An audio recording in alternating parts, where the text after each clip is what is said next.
Bonjour. Bonjour. On va finir avec la jambe, avec le compartiment intérieur de la jambe. Donc, au niveau des muscles, nous avons quatre muscles qui sont situés dans le compartiment intérieur de la jambe, le muscle tibial antérieur, le muscle long extenseur de la nuque, le muscle long extenseur des doigts et le troisième fibulaire. Ces muscles vont donc assurer la flexion dorsale du pied et l'extension des orteils. Ils sont tous innervés par le nerf fibulaire profond, rameau du fibulaire commun. Et naturellement, automatiquement après ça, on va voir les schémas.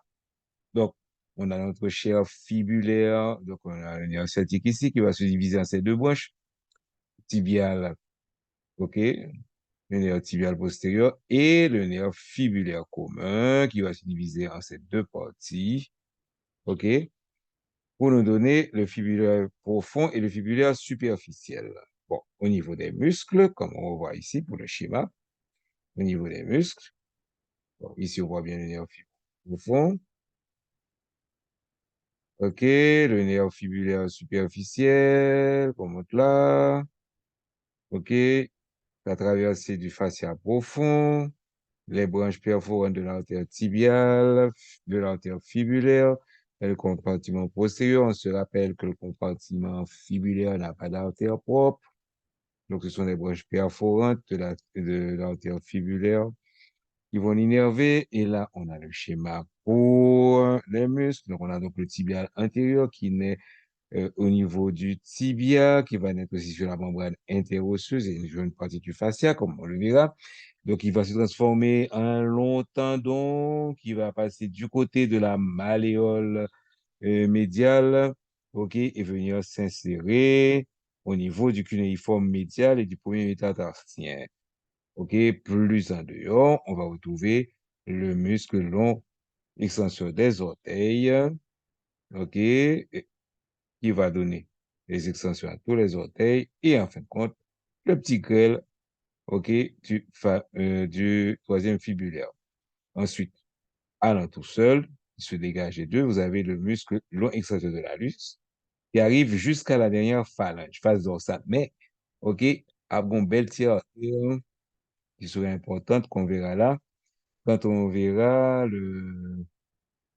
l'innervation du pied. Bon, alors, en gros, on revoit les extensions, on revoit le schéma ici qui vous montre bien que vous avez la face, vous avez ici l'insertion du tibial antérieur, donc il s'insère bien sur la face latérale du tibia, ok, une partie sur la membrane interosseuse, ok. Ensuite, vous avez l'origine du long extenseur des orteils et l'origine de l'extenseur de la luxe sur la membrane interosseuse. Alors, il faut se rappeler que la fibula, ça sert surtout pour l'insertion des muscles, OK, parce que c'est pas un os porteur. Bon, alors, qu'on a fait le schéma, on a le ouais, qui ça, il dit. Et après, c'est me dit tout bas ou bien, le tibia antérieur est le plus antérieur et le plus médial des muscles du compartiment antérieur de la jambe. Il prend ses origines sur les deux tiers supérieurs de la face latérale de la diaphyse du tibia et sur la face voisine de la membrane interosseuse. Il s'insère aussi sur le fascia profond. Les muscles, les fibres musculaires du tibial antérieur convergent dans le tiers inférieur de la jambe pour former un tendon qui descend du bord médial. OK, du bord médial du pied, il se fixe sur les faces médiales et inférieures de l'un des os du torse, le cunéiforme médial, et sur les parties adjacentes du premier métatarsien qui correspond à la luxe. OK? Le tibial antérieur assure la dorsiflexion du pied au niveau de la cheville et porte le pied en inversion au niveau des articulations intertarsières durant la marche. Donc, c'est lui qui va aider au ressort du pied, c'est-à-dire il assure le soutien dynamique de l'arche plantaire médiale du pied. Le tibial antérieur est innervé par le nerf fibulaire profond. Donc, quand on dit ça, et là, sur le soutien dynamique de l'arche plantaire médiale du pied, on verra que l'arche du pied, c'est premièrement la disposition des os. Deuxièmement, vous avez un soutien statique qui sont les ligaments. Et maintenant, vous avez un soutien dynamique avec les muscles. Donc, le tibial antérieur est l'un d'entre eux. Non-extension de la luxe, il est voisin du muscle tibial, OK, qui le recouvre en partie, ça fait nous pas trop bien. Il naît de la partie moyenne de la face médiale de la fibula et de la membrane interosseuse voisine. Le tendon du muscle non-extension de la nuque émerge entre les tendons du muscle tibial antérieur et le muscle long extension des orteils à la moitié inférieure de la jambe, puis se dirige vers le pied. Chemine à la partie médiale du dos du pied jusqu'à la luxe, où il s'insère sur le bord médial de la face dorsale de la phalange distale. Et puis le tendon du extenseur de la luxe étant, l'extenseur étant la luxe, croisant la face antérieure de la cheville, donc il va monter la cheville, automatiquement il va prendre action quand même sur la cheville, ainsi il assure aussi la dorsiflexion du pied et de la cheville. Et comme tous les muscles du compartiment antérieur de la jambe, le long extenseur de la luxe est innervé par le nerf fibulaire profond. On y va. On a fini pour la luxe. On a eu un muscle pour le pied, un muscle pour le gros orteil et un muscle pour les autres orteils. Et puis, on va avoir un autre, le troisième fibulaire. Donc, le muscle long extension des orteils est le plus postérieur et latéral des muscles du compartiment antérieur de la jambe. Il va s'insérer principalement sur la moitié supérieure de la surface médiale de la fibula en dehors et au-dessus de l'origine du long extension de la luxe et plus haut sur le condyle tibial médial. Comme le muscle tibial antérieur, il a des attaches sur le fascia profond. Le muscle long extenseur des orteils descend pour former un tendon dirigé vers la face dorsale du pied où il se divise en ces 4 tendons, s'insérant sur la face dorsale de la base des phalanges moyennes distales des 4 orteils latéraux. Le long extenseur étend les orteils, fléchit dorsalement le pied, OK? Il a ponté l'articulation de la cheville, donc normalement, il a une action sur la cheville, OK? Et il est aussi innervé par le fibulaire profond. Et on a le troisième fibulaire. Le troisième larron, le muscle troisième fibulaire est normalement considéré comme une partie du long extenseur des orteils. Donc, pourquoi finir d'accord pour ça, monsieur Zay? Le muscle troisième fibulaire naît à la face médiane de la fibula, immédiatement en dessous de l'origine du long extenseur des orteils. Les deux muscles sont intimement intriqués. Le tendon du troisième fibulaire descend vers le pied. Le long du long extenseur des orteils, sur le dos du pied, il s'écarte latéralement pour aller s'insérer sur la surface dorso-médiale de la base du cinquième métatarsien en continuité avec le petit orteil.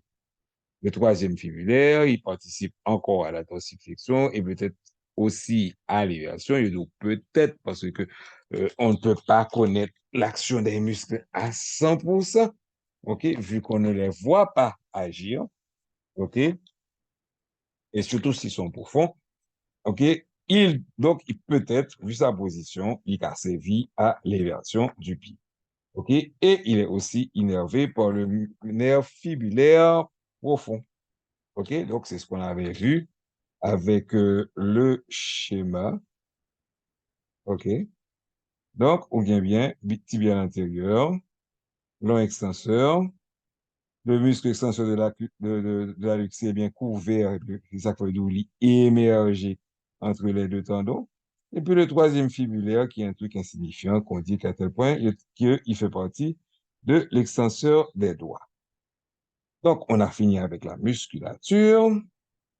Maintenant, on va voir l'irrigation. L'irrigation des artères tibiales antérieures.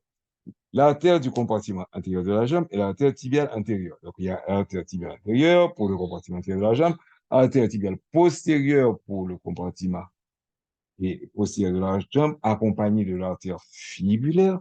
Et c'est cette artère fibulaire qui va traverser la cloison pour aller irriguer les muscles du compartiment fibulaire qui n'a donc, je le redis encore, qui n'a donc pas d'artère propre. OK? Donc, elle est en arrière, donc il faut le passer en avant. Pour le passer en avant, OK, la passer par le petit trou qu'on a, par le petit trou, l'orifice supérieur de la membrane interosseuse. Tandis que Cette artère tibiale antérieure va donc descendre dans le compartiment antérieur sur la membrane interosseuse de la partie distale de la jambe. Elle est située entre les tendons. Qu'un ça parce il ne pas obligé de chercher le pouls. OK? Donc, de l'artère dorsale. Donc, elle est située entre les tendons des muscles tibiales antérieurs et long extenseur de la l'hallux. Et elle quitte la jambe en passant en avant de l'extrémité distale du tibia et croise la cheville. Elle devient artère dorsale du pied sur le dos du pied. Là, OK? Et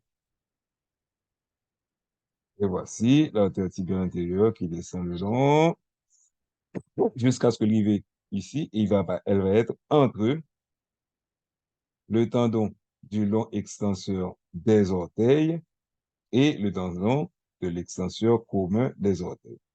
Et là, pas gagné, depuis nous mettons nous là, on peut trouver l'artère, on peut trouver le pouls de l'artère dorsale du pied. Donc, près de son origine, l'artère donne une branche récurrente qui s'anastomose avec le réseau périarticulaire du genou. Et au cours de son trajet, l'artère fournit de nombreuses branches aux muscles voisins et rejoint près de la cheville. OK, la branche interforante de l'artère fibulaire, nous songez, membrane interossézale, il y a deux orifices, il y en a haut, il y en a en bas. Donc, en haut, c'est pour la tibiale antérieure et en bas, c'est pour la branche perforante de l'artère fibulaire qui passe en avant à travers l'orifice inférieur de la membrane interosseuse venant du compartiment postérieur de la jambe. Près de sa terminaison, l'artère donne une artère malléolaire antérieure et médiale et une artère malléolaire antérieure et latérale. OK, qui passe en arrière en contournant les extrémités du tibia et de la fibula respectivement. Elle s'anastomose avec les vaisseaux venus des artères tibiales et fibulaires pour former le réseau anastomotique périarticulaire de la cheville. Donc, après que le paquet et artère là, donc tout ça qu'on parle de rythme. Les veines, très simples, elles sont les satellites des artères. Maintenant, le nerf. Nous avons le nerf fibulaire profond, comme on l'avait vu pour tous les muscles. Donc, le nerf fibulaire profond, le nerf du compartiment antérieur de la jambe et le nerf fibulaire profond, ce rameau terminal du fibulaire commun naît dans le compartiment latéral de la jambe.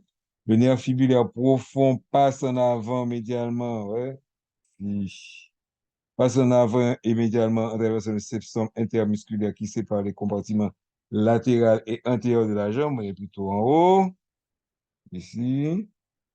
Fibulaire commun, fibulaire superficiel et fibulaire profond. Il atteint la face antérieure de la membrane interosseuse où il rencontre l'artère tibiale antérieure qu'il accompagne. Il est gentil, les gars. OK? Le nerf fibulaire profond innerve tous les muscles du compartiment intérieur, puis se continue sur le dos du pied, ici, où il innerve le cou extenseur des orteils et contribue à l'innervation des deux premiers muscles interosseux dorsaux. Il innerve rectilement entre la luxe et le deuxième orteil. Et voilà, c'était tout pour la jambe. On va donc continuer la prochaine fois avec le pied. Au revoir tout le monde et à la prochaine vidéo.